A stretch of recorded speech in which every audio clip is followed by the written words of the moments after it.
নমস্কার বন্ধুরা, ঝর্ণা কিচেন সবাইকে স্বাগত। আশা করি সবাই ভালো আছেন। আজকে আরেকটি রেসিপি নিয়ে আসছি। আজকে তৈরি করব আম দিয়ে টক ঝাল মিষ্টি আচার। খুব সামান্য উপকরণ দিয়ে আমরা আমের টক ঝাল মিষ্টি আচার তৈরি করব। আমরা এখানে 6 থেকে 7টি শুকনো লঙ্কা নিয়েছি এবং আধা চা চামচ পরিমাণের মতো ধনিয়া এবং 1 চা চামচ পরিমাণের মতো মিষ্টি জিরা এবং আধা চা চামচ পরিমাণের মতো জিরে। আর আমরা এখানে নিয়েছি খুব সামান্য পরিমাণের মতো পাঁচফোড়ন। আমরা এখানে 1 কেজির মতো আম এভাবে খোসা ছাড়িয়ে এভাবে করে নিয়েছি, টুকরো টুকরো করে কেটে নিয়েছি। খুব সামান্য পরিমাণের মতো আমরা নেব সরিষার তেল এবং আমরা নিয়েছি এখানে চিনি। চলুন আচারটি তৈরি করি। আমরা প্রথমে শুকনো লঙ্কাগুলো ভেজে নিব। প্লিজ বন্ধুরা, এখনো যারা সাবস্ক্রাইব করেন তারা একটি সাবস্ক্রাইব করে দিবেন এবং একটি লাইক করে দিবেন। আপনারা আমার পাশে থাকবেন, নতুন নতুন রেসিপি নিয়ে আপনাদের সামনে হাজির হব। শুকনো লঙ্কাগুলো আপনার ঝাল আপনার পছন্দ অনুযায়ী দিয়ে দিবেন। আমরা এখানে 6টি শুকনো লঙ্কা দিয়েছি। ভালোভাবে ভেজে নিতে হবে। আমাদের শুকনো লঙ্কাগুলো ভাজা হয়ে গিয়েছে, এখন আমরা নামিয়ে নিব। এখন আমরা ধনিয়া এবং মিষ্টি জিরে এগুলো আমরা ভেজে নিব। আমাদের মশলাগুলো ভাজা হয়ে গিয়েছে, এখন আমরা নামিয়ে নিব।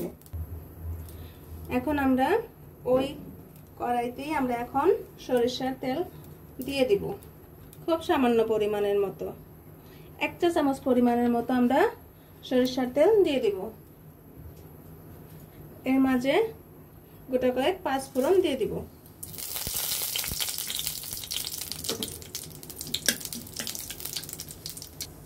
এখন মশলাগুলো ভাজা হয়ে গিয়েছে, এখন কেটে রাখা আমের টুকরোগুলো দিয়ে দিব এর মাঝে।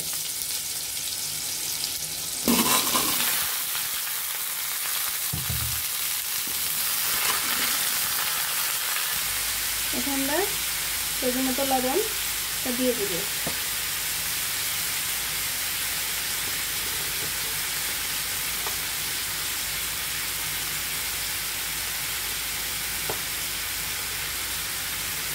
চিনি আমরা এখানে 1 কাপ পরিমাণের মতো দিয়ে দিলাম। আমরা এখানে 2 কাপ পরিমাণের মতো চিনি দিয়ে দিব।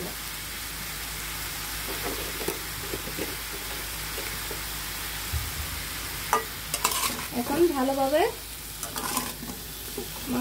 আমগুলো উল্টিয়ে পাল্টিয়ে নিব। আমরা এখানে কোনো জল ইউজ করব না। চুলার আঁচটা লোতে রেখে আমগুলো ভালোভাবে চিনির সাথে মাখিয়ে নিতে হবে, চিনিগুলো গলার আগ পর্যন্ত। এখন ভেজে রাখা মশলাগুলো আমরা শিলপাটায় বেটে নিব এবং শুকনো লঙ্কাগুলো আমরা বেটে নিব। এখন আমরা চুলার আঁচটা বাড়িয়ে দিব। চিনিটা গলে গিয়েছে, এখন আমরা বেটে রাখা মশলাটা এর মাঝে দিয়ে দিব। যে একবার খাবে এইভাবে আচার তৈরি করে, সে এর স্বাদ কখনোই ভুলবে না। শিলপাটায় বেটে যে মশলাটা তৈরি হয়, সেই মশলা দিয়ে আমের আচার এত টেস্ট হয়, আপনি না খেলে বুঝতেই পারবেন না। আর এই আচারটা যদি এভাবে তৈরি করেন, আপনি সারা বছর রেখে খেতে পারবেন।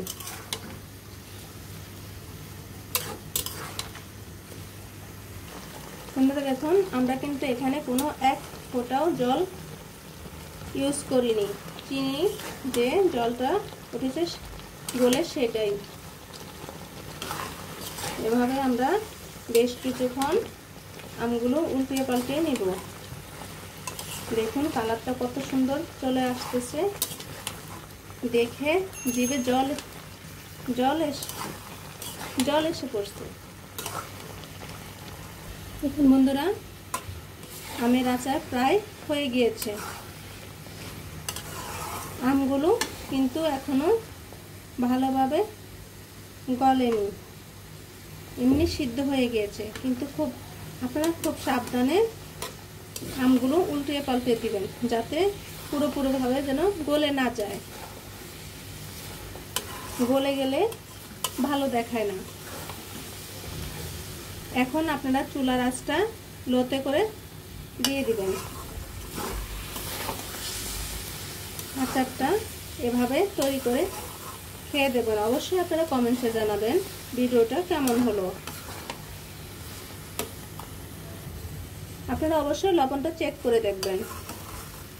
আমাদের আচারটা হয়ে গিয়েছে, এখন আমরা নামিয়ে নিব। দেখুন বন্ধুরা, আমাদের টক ঝাল আমের আচার হয়ে গেছে। টক ঝাল মিষ্টি কত সুন্দর দেখাচ্ছে, জিভে এখনই জল চলে আসছে। ভিডিওটা দেখার জন্য ধন্যবাদ। Thank you.